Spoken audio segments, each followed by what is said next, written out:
শক্তি কিংবা ভয় দেখিয়ে নয়, ইনসাফ এবং উদারতা দিয়ে মানুষের মন জয় করার আহ্বান জানিয়েছেন বিএনপির ভারপ্রাপ্ত চেয়ারম্যান তারেক রহমান। প্রতিষ্ঠাবার্ষিকী উপলক্ষে এক ভিডিও বার্তায় এ আহ্বান জানান তিনি। অন্যদিকে দলের প্রতিষ্ঠাতার সমাধিতে শ্রদ্ধা জানিয়ে বিএনপির মহাসচিব জানান, সব চ্যালেঞ্জ মোকাবেলা করে দেশে গণতন্ত্র ও মুক্তবাজার অর্থনীতি প্রতিষ্ঠা করাই এখন বিএনপির লক্ষ্য।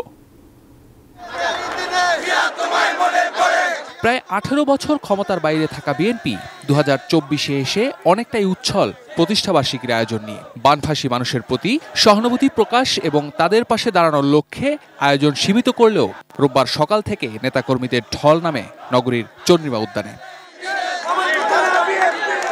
কেন্দ্রীয়ভাবে সকাল 11টায় দলের প্রতিষ্ঠাতা শহীদ প্রেসিডেন্ট জিয়াউর রহমানের সমাধিতে শ্রদ্ধা জানায় বিএনপি। দলের মহাসচিব মির্জা ফখরুল ইসলাম আলমগীরের নেতৃত্বে শীর্ষ নেতারা পুষ্পমাল্য অর্পণ করেন, অংশ নেন দোয়া মোনাজাতে।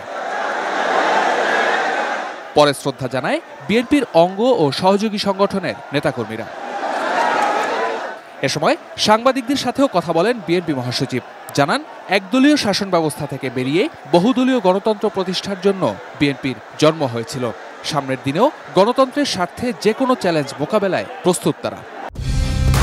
কালার এক্সপার্ট, জর্জ স্যাপ এবং মাইল্ড অন হ্যান্ডস টেকনোলজি সমৃদ্ধ অরিক্স ক্রিস্টাল ওয়াশ আপনার লন্ড্রি এক্সপার্ট। আমরা বিশ্বাস করি বাংলাদেশ জাতীয়তাবাদী দল সবসময় নেতৃত্ব দিয়েছে, আগামী দিনেও তার সঠিক রাজনীতি এবং জনগণকে সঙ্গে নিয়ে আবারও সঠিকভাবেই সামনের দিকে এগিয়ে যাবে।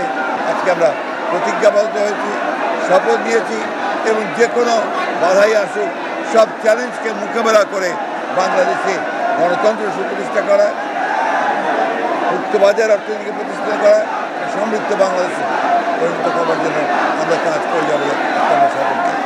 এদিকে 47-এ পা দেয়া বিএনপির প্রতিষ্ঠাবার্ষিকীতে শুভেচ্ছা বার্তা দিয়েছেন দলটির ভারপ্রাপ্ত চেয়ারম্যান তারেক রহমান। জানান, দেশে গণতন্ত্র এবং মানুষের অধিকার প্রতিষ্ঠায় বিএনপি বরাবরই দেশ এবং জনগণের স্বার্থ সমুন্নত রেখেছে, যা ভবিষ্যতেও অব্যাহত থাকবে।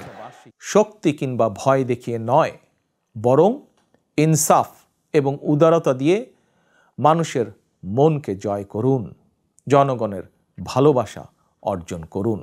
বাংলাদেশের জাতীয়তাবাদী শক্তির সকল স্তরের, সকল পর্যায়ের প্রতিটি নেতা কর্মী, সমর্থক, শুভাকাঙ্ক্ষীকে মনে রাখতে হবে, জনগণ বিএনপিকে বিশ্বাস করে, বিএনপিও জনগণকে বিশ্বাস করে, কারণ জনগণই বিএনপির সকল রাজনৈতিক ক্ষমতার উৎস। শফিকুল হক, এটি নিউজ, ঢাকা।